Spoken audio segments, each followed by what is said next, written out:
Aleluia. Graça e paz. Depois eles cantam mais, né?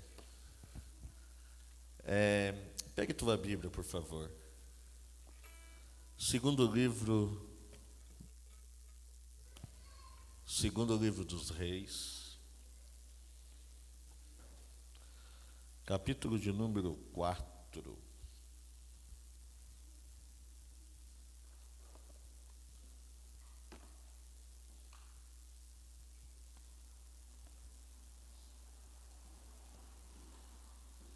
Segundo Reis, capítulo 4, vamos ler alguns versículos, um texto bem conhecido.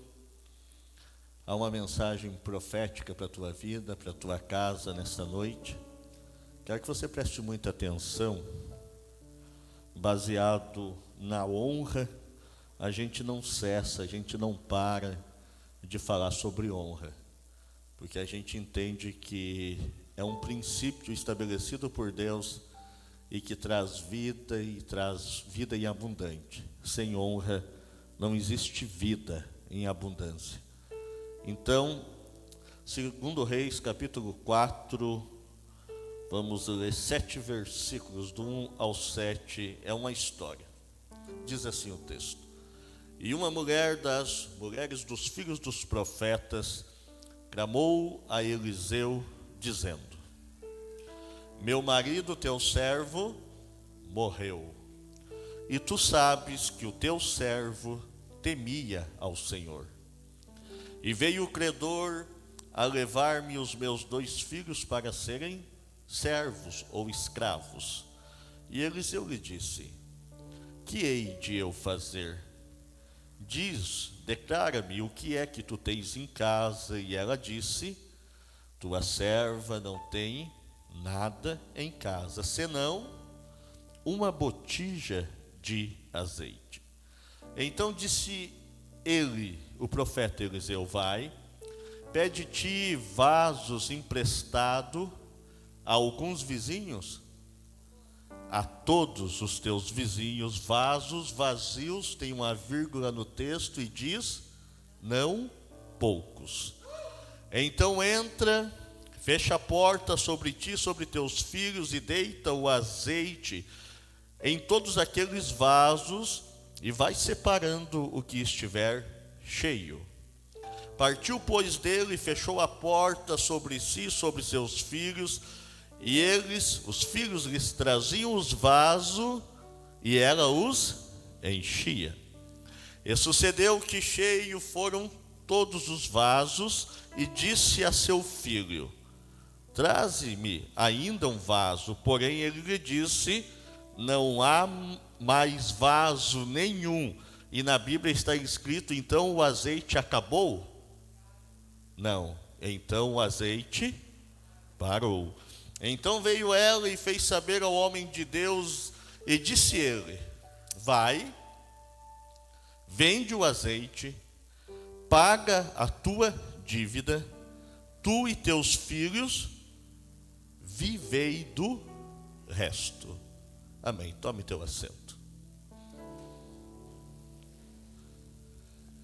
Esse texto começa narrando a história de uma viúva. A Bíblia não cita o nome desta mulher, mas ela aparece no texto apenas. O versículo 1 diz que ela era mulher das mulheres dos filhos dos profetas. Ou seja, o esposo desta mulher era profeta. Sem nome, sem genealogia, mas era um profeta. Samuel, o profeta Samuel, o último juiz e o primeiro profeta da história judaica, ele vai inaugurar uma escola chamada a Escola dos Profetas. O que era essa Escola dos Profetas? É bom falar sobre isso, porque tem pessoas que pensam que quando se trata de profeta, eles acham que é aquele lugar onde entram, oram e saem profetizando. Não é. a escola dos profetas era a escola de teologia da época, aonde eles estudavam a lei, estudavam a Torá, estudavam os livros que continham até aquele tempo, até aquele momento. Por quê? Porque o profeta, ele não podia profetizar a sua profecia se não estivesse base na palavra de Deus. A palavra de Deus sempre foi a base de todos os ensinamentos e de todas as profecias da história, inclusive quando se tratava de uma escola aonde ensinava o ofício profético. Então Samuel, isso está em 1 Samuel capítulo 10 e versículo 10, quando Samuel ele vai ungir a Saul também como rei, e ele vai sair ali do âmbito de Samuel e vai se encontrar com os profetas que estão em uma escola, e a Bíblia vai dizer que ele também vai começar a profetizar, que o Espírito de Deus vai se apoderar dele e ele também vai começar a profetizar. Samuel vai passar, vai vir Elias, é sem dúvida o profeta mais notável da história bíblica, porque ele vai ser arrebatado. Então Elias vai se destacar nesse ofício de profeta, e ele vai passar o seu bastão a um homem que era seu servo, que estudava com ele, que fazia parte da escola, chamado profeta Eliseu. E a história do profeta Eliseu, ela vem acompanhada dessa escola de profetas. Segundo Reis, capítulo 6, versículo de 1 a 7, vai contar a narrativa de um dia em que os alunos dessa escola, que agora Eliseu era o supervisor, vão dizer para o profeta Eliseu: o lugar que nós estamos está pequeno, vamos aumentar a casa, vamos aumentar a escola, vamos até o Jordão, todos nós, cada um corta uma viga e vamos trazer e vamos aumentar a nossa escola. Por quê? Porque já não cabe mais tantos alunos que tem. Está aqui na tela, ó, vamos até o Jordão, tomemos de lá, cada um de nós uma viga, e façamos-nos ali um lugar para habitar. E disse Eliseu: ide. Aí eles dizem: não, nós não vamos sozinhos, nós só vamos lá se você for conosco. A história vai contar que eles vão até o Jordão e vão estar cortando madeira para aumentar a escola. E um dos alunos, um dos profetas, vai derrubar o machado, e o machado era emprestado. Não é sobre isso que eu quero pregar, mas para situar você na história. E quando o machado cai, então Eliseu ora e o machado vai flutuar. Então a escola de profetas, ela faz parte da narrativa bíblica quando envolve Samuel, quando envolve Elias, quando envolve Eliseu. E essa escola, ela é muito forte, ela vai atingir o ofício profético todo do Antigo Testamento, quando vai tratar de Isaías, Jeremias, Joel, enfim, todos os profetas. Inclusive o livro do Antigo Testamento termina com a narrativa dos profetas menores. Então a escola de profetas era um lugar de estudo da palavra de Deus, de estudo das Escrituras, porque o profeta precisava conhecer aquilo qual ele iria trazer, aplicar a sua mensagem. Por que falei isso? Porque a viúva do texto, ela era mulher de um homem desses, que fazia parte da escola dos profetas. O texto começa dizendo que esta mulher, ela perde o seu marido, e que este homem era um homem que temia ao Senhor. Porém, o texto diz que quando este homem morre, ele deixa uma dívida. Coloca no texto, John, o texto que nós lemos, 2 Reis 4. Ele deixa uma dívida. Essa dívida é uma dívida muito grande. Olha o que o texto diz: e uma mulher das mulheres dos filhos do profeta clamou a Eliseu, dizendo: meu marido, teu servo, morreu, e tu sabes que ele temia o Senhor. E agora chegou aqui na minha casa os credores, e eles querem levar os meus filhos para serem escravos, porque ela não tinha como saldar, como pagar a dívida do seu marido, e então seus filhos vão ser levados como escravo. Eu faço um ponto aqui, chamo a tua atenção e pergunto: como um homem de Deus, profeta, fazendo parte da escola que Eliseu era o mestre, deixa a família em uma situação como esta?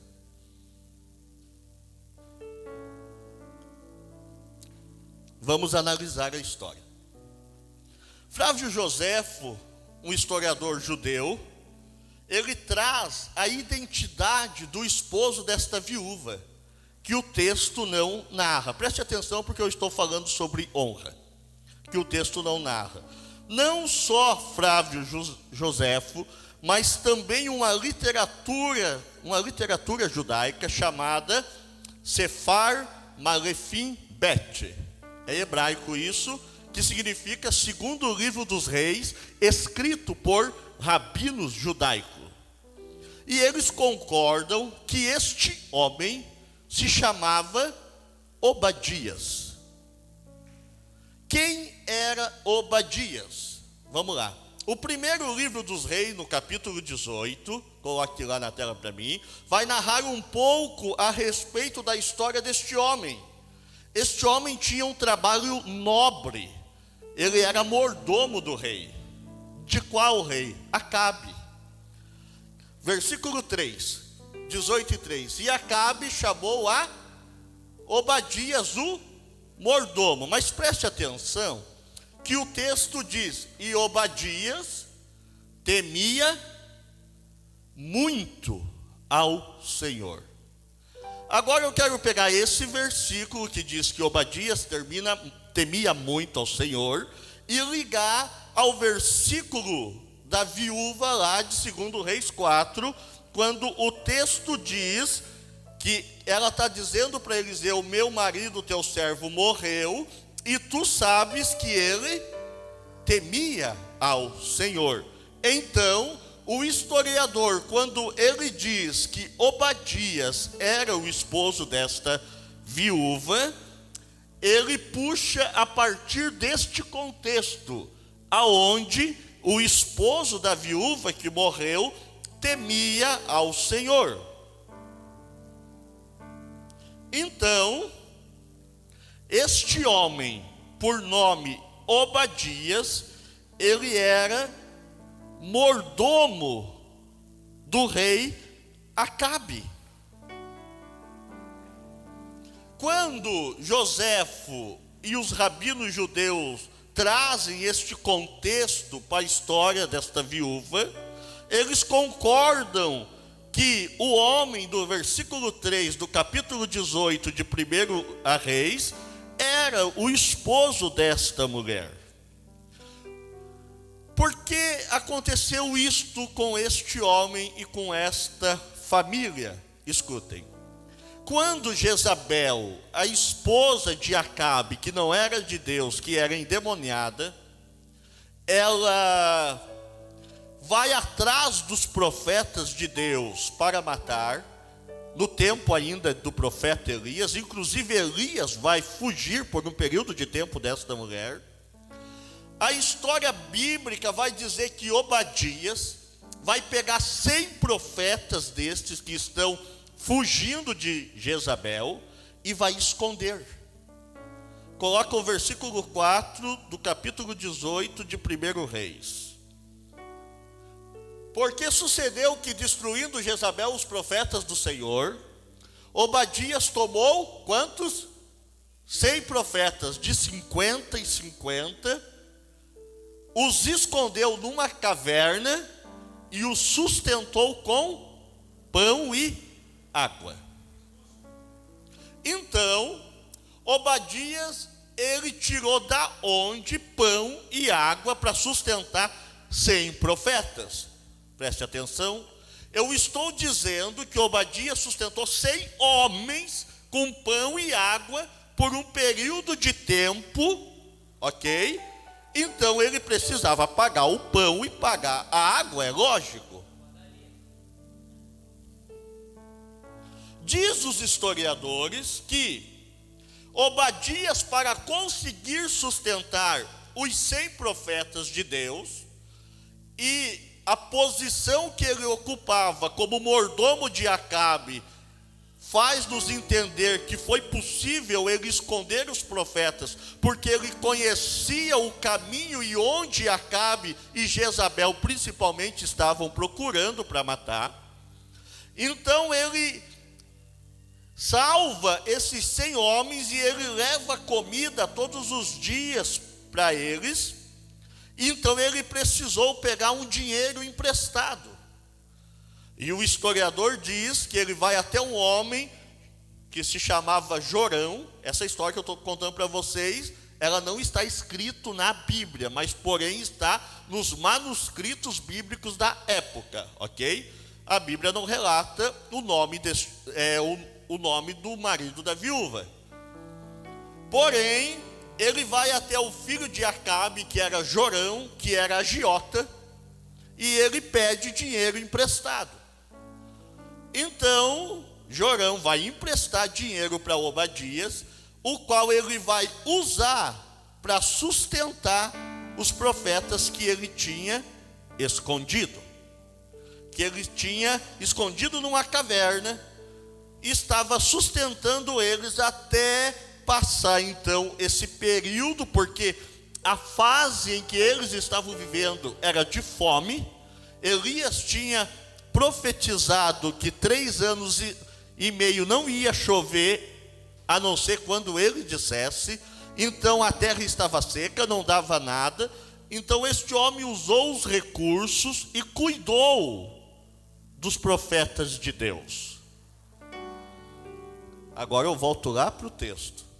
Então aparece uma viúva no texto dizendo, chamando Eliseu e dizendo: meu marido, teu servo, morreu, e tu sabe que ele temia ao Senhor.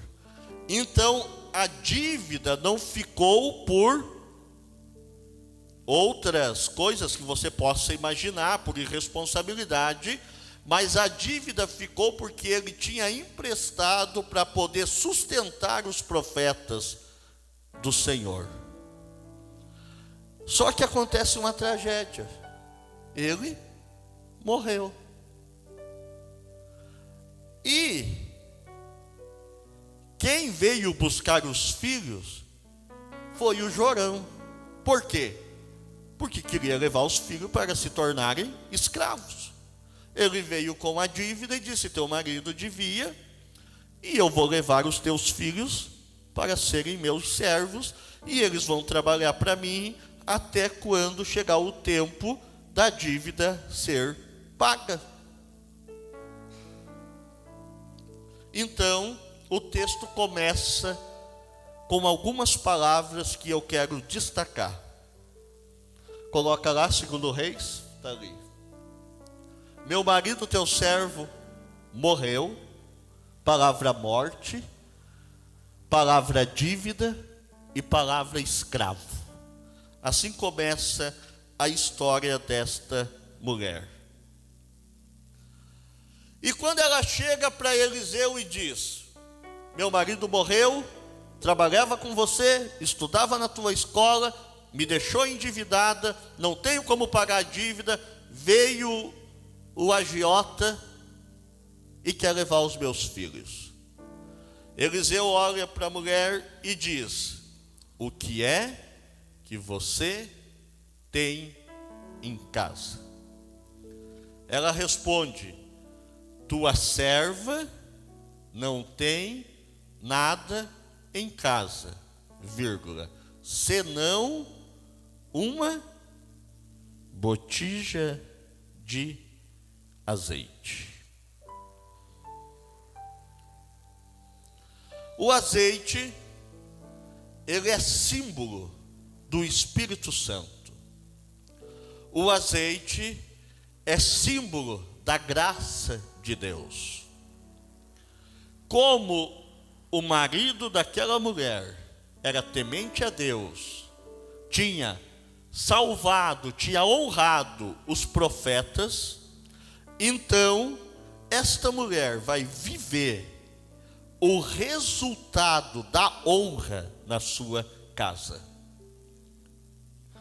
Então, quando ela diz, não tem nada em casa, senão uma botija de azeite, o azeite era caríssimo, porque ele era usado em duas ocasiões especiais, ou na unção de alguém, ok? Ou na unção de alguém, também na cura de algumas enfermidades.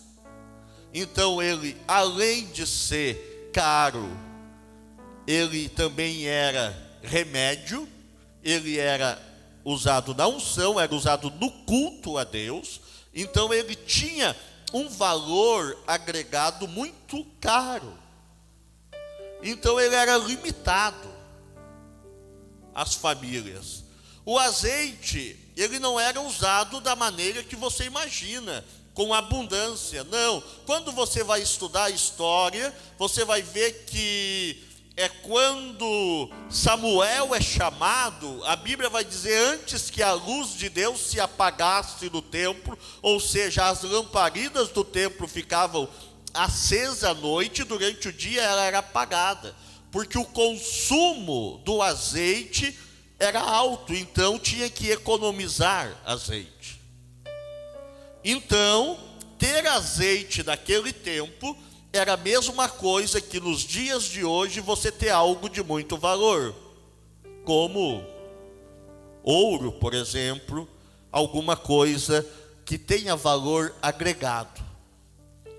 E essa mulher tinha então apenas uma botija de azeite, que servia para tudo em casa, para as refeições,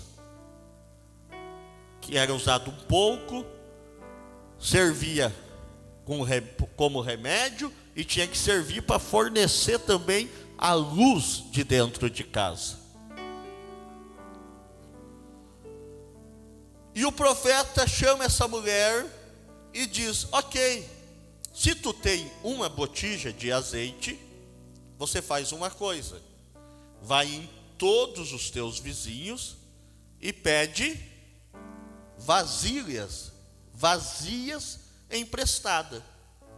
Então esta mulher pega os seus filhos e começa a bater na casa de todos os vizinhos, e eu imagino a história, e dizendo, me empresta uma bacia, me empresta uma jarra, me empresta o que você tem de vazio aí, empresta. E leva tudo para dentro da sua casa. E aí o profeta diz, o texto ele traz alguns detalhes que eu acho interessante. Vasos vazios e não poucos. Ou seja, é muito vaso que você tem que emprestar.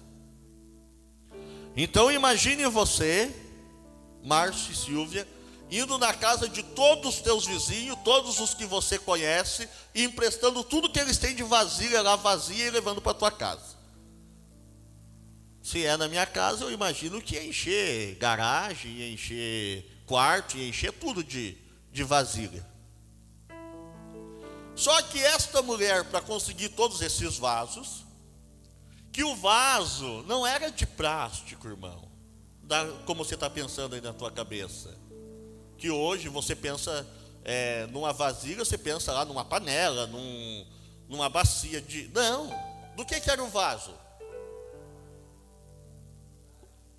Era caro, precisava custo para fazer. Tinha vasos de vários tamanhos. Então, para emprestar o vaso para o vizinho, tinha que conhecer, tinha que ter intimidade, tinha que ter relacionamento. E essa mulher tinha, porque ela encheu a sua casa de vaso. Então ela tinha comunhão com os seus vizinhos. Imagina se essa mulher fosse uma pessoa ignorante, grossa, grotesca, brigada com os vizinhos, não ia emprestar nenhuma tigela. Porém, ela então empresta todos os vasos, e o profeta diz: depois que você emprestar todos os vasos, você entra para dentro da tua casa, fecha a porta, só você e os teus filhos, pega o azeite da botija que você já tem e enche os outros vasos. Ou seja, na hora do milagre, eu só quero você e tua família. Não quero vizinho, não quero amigo, não quero ninguém aqui colocando o olhinho no que vai acontecer. Nem o profeta ficou. Então ela entra para dentro, fecha a porta sobre si, sobre seus filhos, e vou arrumar o nome do filho. Um é o Joãozinho, outro é o Pedrinho. Então ela ficava lá com uma botija de azeite. Eu queria ter uma outra vasilha aqui. E dizia: Joãozinho, traz. Enchia, tirava. Pedrinho, enchia, tirava e vinha. E assim ia. E a botijinha de azeite sempre cheia, e enchendo o vaso, e nunca acabava. A botija sempre cheia, enchendo os vasos, e o azeite não acabava. E ela foi enchendo, foi enchendo, foi enchendo, até que acabou todos os vasos que tinha emprestado. E ela gritou: Joãozinho, traz. Mãe, acabou os vaso. Aí o texto diz: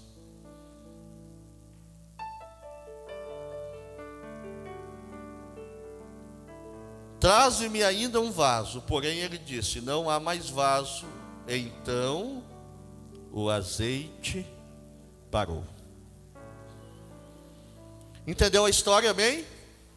Olhe para mim. O milagre na tua casa, a partir da honra, vai acontecer com aquilo que você já tem. Vou repetir. O milagre na tua casa vai acontecer a partir daquilo que você já tem. Talvez você está igual a viúva. Não tenho nada em casa. Estou com o último R$100 na carteira, desempregado, luz para pagar, aluguel, água, mercado, farmácia. Estou falando se o aspecto for financeiro. Talvez o teu caso seja outro, mas você tem que entender que Deus não vai fazer brotar nada que não existe na tua casa. Deus vai usar algo que você já tem, ou que você sabe fazer, ou uma habilidade, ou um dom, ou alguma coisa que você já tem. E se você crê, então você está perdendo tempo em dar glória a Deus e aleluia, e receber a palavra e dizer: é para mim mesmo, eu recebo em nome de Jesus. Porque esta mulher, o milagre começou a partir daquilo que ela já tinha. Gravou essa? O milagre começa a partir daquilo que eu já tenho. Eu vou fazer uma coisa. Eu vou parar 30 segundos de pregar e vou fazer você pensar no que você tem. que você tem? O que Deus colocou nas tuas mãos? Falando de recursos, de dons, de talentos, de habilidade. O que você tem?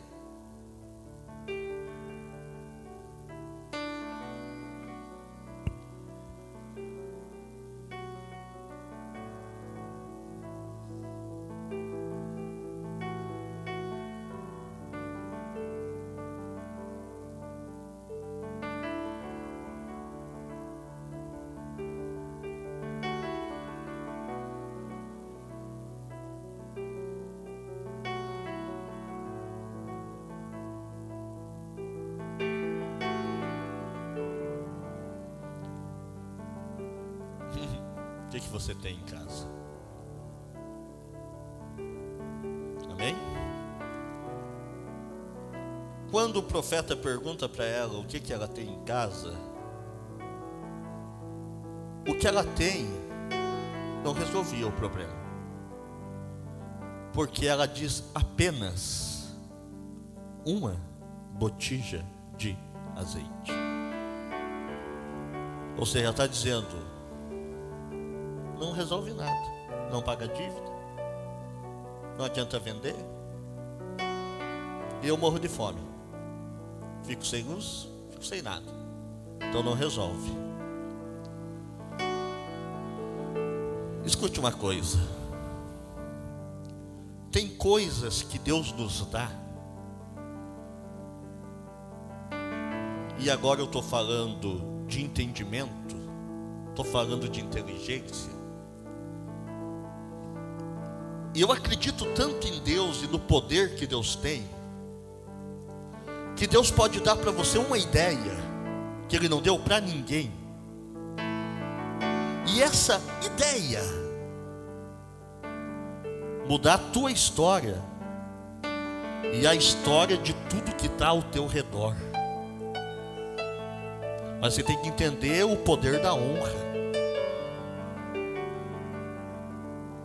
Basta uma ideia, Douglas, uma ideia muda o mundo. Então, com todo respeito ao Jobs, que já se foi, a Bill Gates, ao dono da Amazon, mas aqui estão os filhos de Deus.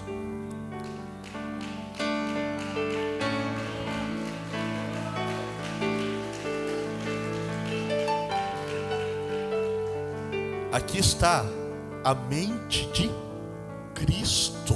Paulo disse: vós teis a mente de Cristo.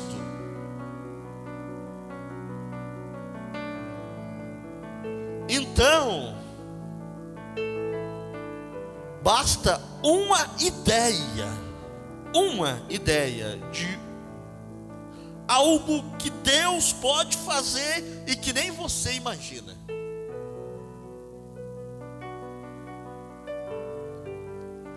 Preste atenção.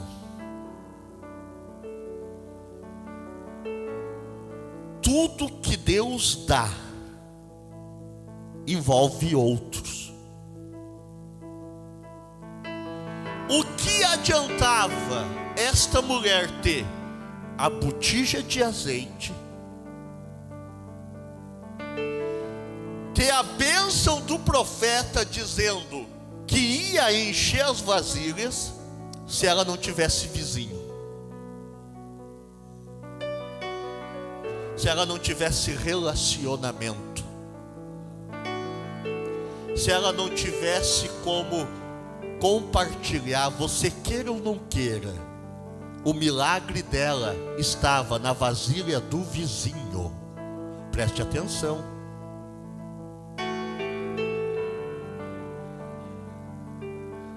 Preste atenção que o que Deus tem para te dar, às vezes, e provavelmente vai precisar da vasilha do irmão que está sentadinho aí do teu lado.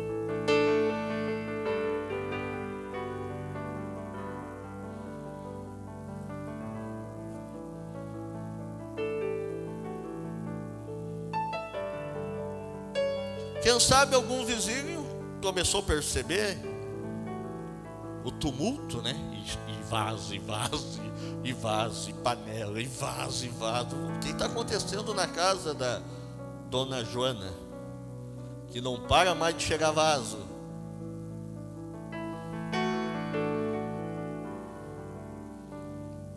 A fé, escute, que Deus está dando umas coisas bem importantes para mim, não está nem escrito aqui. Imagine que essa mulher duvidasse e dissesse: eu não vou emprestar vaso vazio, coisa nenhuma. O profeta tá doido. Não vou emprestar vaso de ninguém, vou ficar em casa. Profeta que resolva o problema de outro jeito. Meu marido era servo dele mesmo, eu vou ficar aqui sentada e resolvo o problema. Pega aí. Tem algumas coisas que não acontecem na nossa vida porque nós não queremos nem ir emprestar o vaso.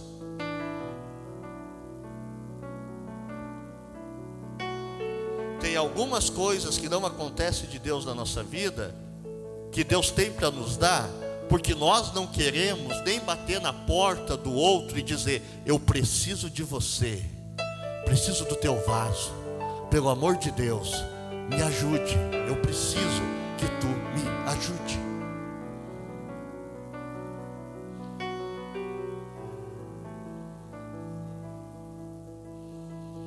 Por que o profeta diz: fecha a porta? Porque na hora do milagre não pode haver interferência externa. A hora do milagre é você e Deus, e tua família, e tua casa. Então não podia chegar ninguém e bater na porta para incomodar na hora que o milagre estava sendo processado.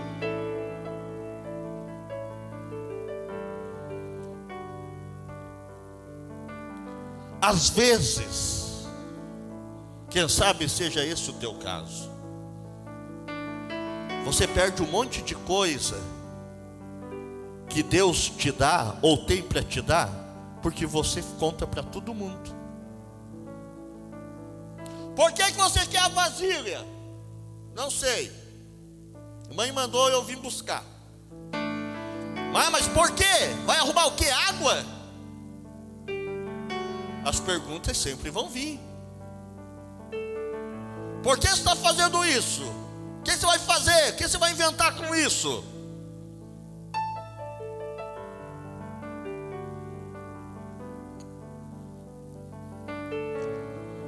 Com um pouco Deus faz muito. O milagre sempre acontece do pouco. Nunca amaldiçoe o dia do pouco na tua vida.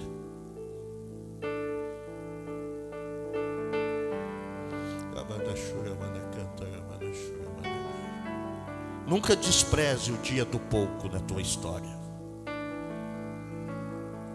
porque o comum nas mãos de Deus se torna excepcional, o ordinário se torna extraordinário, e o pouco se torna muito.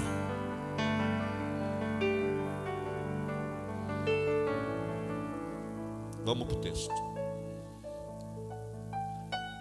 Continua o texto ali, John, coloca na tela para mim. O texto começou com morte, começou com dívida. Continua, vai passando. Não, volta. Está no 8 já. Então, ela foi lá e disse para Eliseu: emprestei 800 vasos. Peguei a botija, enchi todos eles. 800 é coisa da minha cabeça, tá? Sabe que não está na Bíblia, né? Enchi tudo. Aí o profeta Eliseu disse para ela: o quê? Vai, vende o azeite, paga a tua dívida e tu e teus filhos vivam do resto. Eu estou dizendo para você que essa mulher e os filhos viveram o resto da vida vendendo azeite.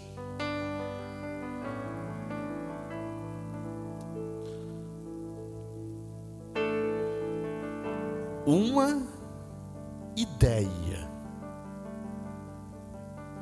uma botija de azeite, um negócio,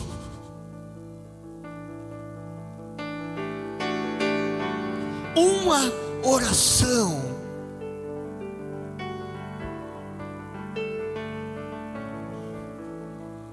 um investimento,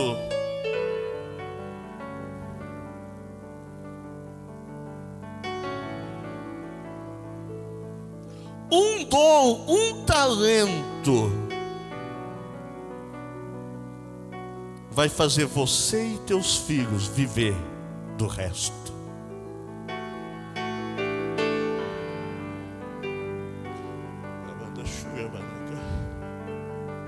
Um negócio, Gisele, uma venda,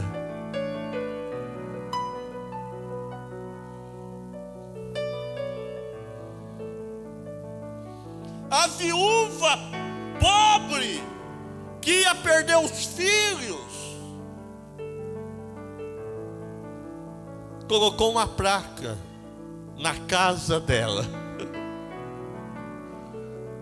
supermercado do azeite.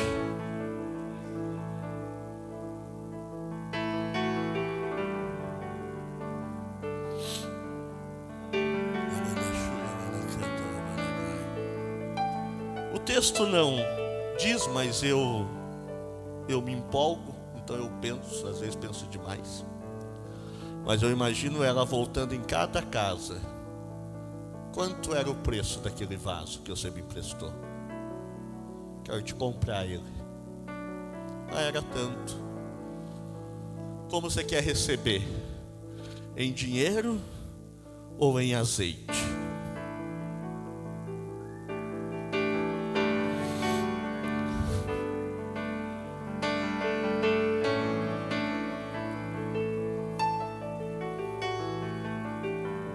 Estava cheio de azeite. Ela tinha que comprar os vasos agora. Não tinha onde colocar para esvaziar, para devolver. Os vasos eram emprestados.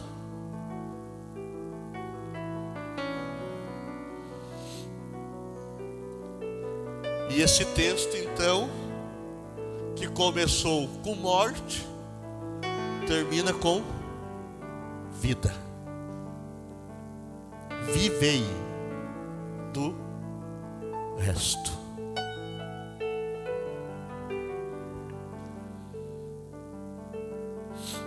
Às vezes as coisas não estão acontecendo porque nós estamos procurando o milagre onde Jesus não está. Porque às vezes nos momentos de crises da nossa vida, a gente procura solução em tudo, no tio, no primo, no pai, na mãe, menos em Jesus. Mas mesmo que ainda não pareça, Jesus sempre está no controle. O diabo, ele vem com a intenção, com o objetivo de provocar o medo em nós. Estou te falando de algumas coisas que impedem que o milagre aconteça na nossa vida.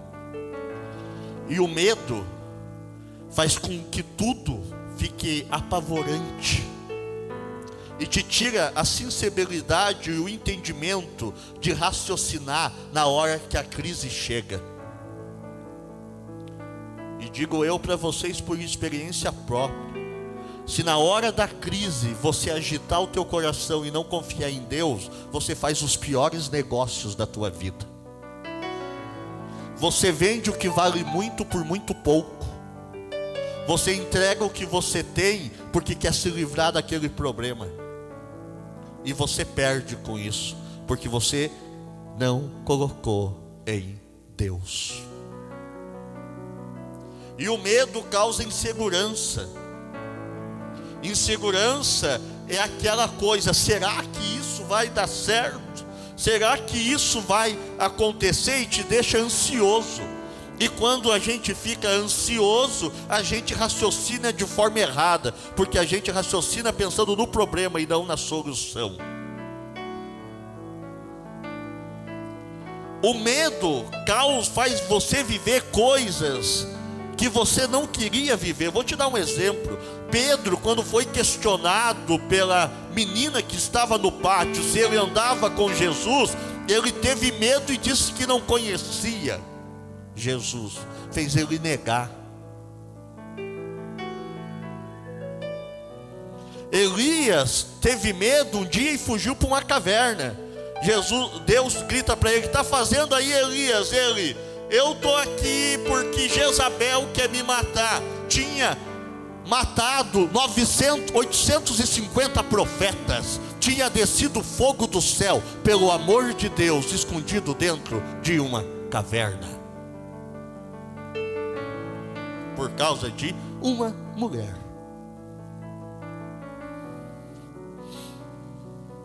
O diabo quer provocar medo em você, quer colocar desânimo em você. Desânimo é falta de persistência. É quando o diabo fica dizendo para você: não vai dar, não vai dar, não vai dar, não vai dar. Os maiores feitos da humanidade foram feitos por pessoas que persistiram. O diabo quer que você fique patinando no mesmo lugar, quer que você morra naquele lugar em que você está e que você não se movimente em direção à solução. Os discípulos de Jesus, depois que Jesus morreu, o que eles fizeram? Pegaram as redes deles e disseram: vou voltar a pescar, porque Jesus se foi. Nem eles acreditaram que Jesus ia ressuscitar. Talvez você pense: mas poxa vida, eles viram Jesus ressuscitar Lázaro depois de 4 dias. Eles viram paralítico andar, morto ressuscitar, mudo falar, cego ver, surdo ouvir. Mas o diabo quer colocar medo no teu coração, porque o medo te tira a sensibilidade e te dá a sensação que você é pequeno, que você não pode. Mas o azeite simboliza o Espírito Santo. E o Espírito Santo de Deus nessa noite está aqui para dizer que você pode, que você é grande, que você é forte, que é possível, que você tem a mente de Cristo, que você tem a mente de Deus e que você tem Deus morando dentro de você.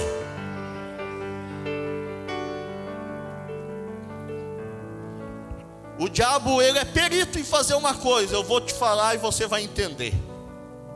Te lembrar dos erros do passado e dos traumas que você teve. Então todas as vezes que Deus quer te dar algo novo, que Deus quer fazer com que o milagre aconteça na tua vida, então o diabo vem e diz: ó, lá em setembro de 2001 deu errado. Então o diabo vem e diz: lá em 1930 deu errado. Aí você fica: não vai dar. Tem gente que fica vivendo os traumas do passado. Pelo amor de Deus, essa é uma noite de alinhamento, é uma noite profética para a tua vida, para a tua casa. Deixe hoje todos os teus traumas aqui ao pé desse altar e volte daqui com a mente de Cristo, esperando que a solução venha, que o milagre chegue, porque você tem a mente de Cristo. Eu estou concluindo. Deus age com aquilo que você tem. Eu quero que você repita, porque eu quero que isso fique gravado no teu coração. Repete comigo. Deus age com aquilo que eu tenho. De novo, Deus age com aquilo que eu... Agora repita, só você.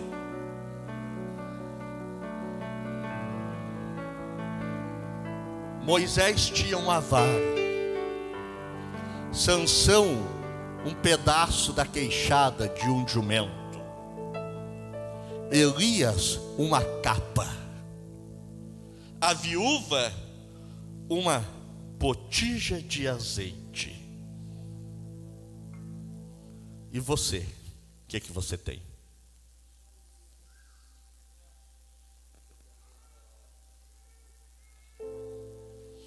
O que você precisa? Coloque-se de pé.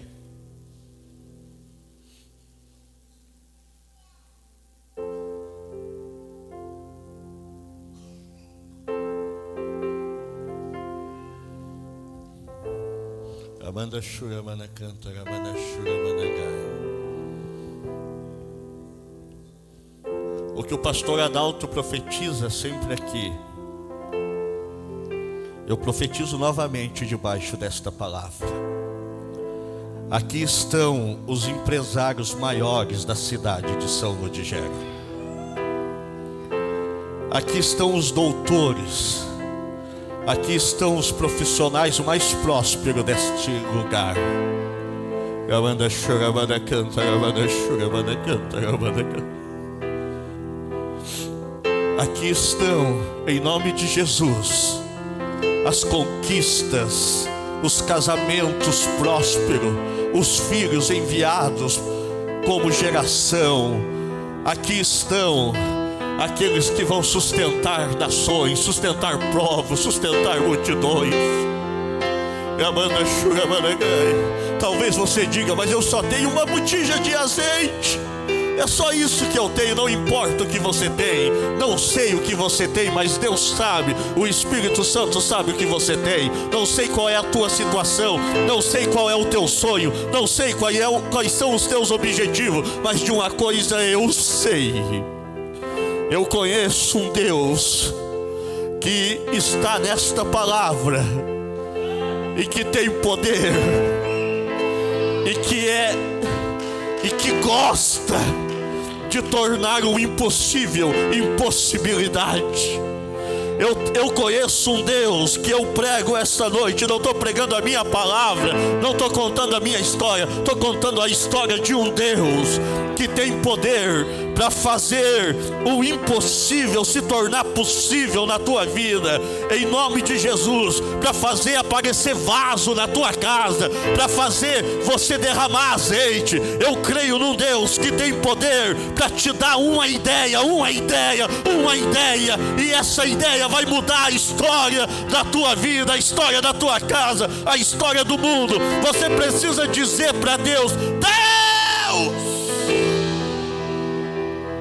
me dá entendimento, me dá sabedoria, me dá a tua mente.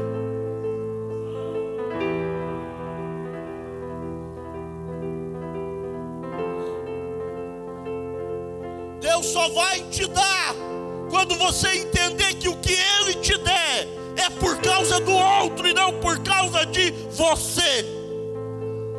Enquanto eu e você queremos receber de Deus para resolver só os nossos problemas, sentar num banquinho, cruzar a perninha e dizer: tô bem, tô rico, Deus não dá. Mas quando você tiver no coração o desejo de investir em pessoas, de enviar pessoas, de ser geracional, então Deus vai te dar. Deus vai te dar. Ninguém vence Deus em dar.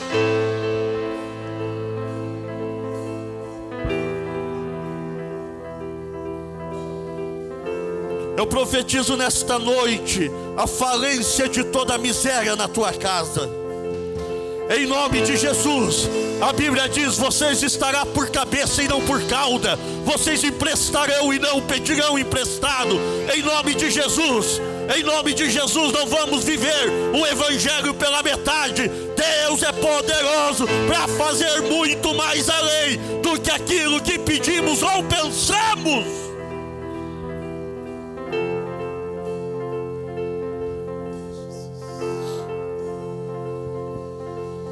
O que você tem? O Deus que faz o cego ver está passando por aqui, está passando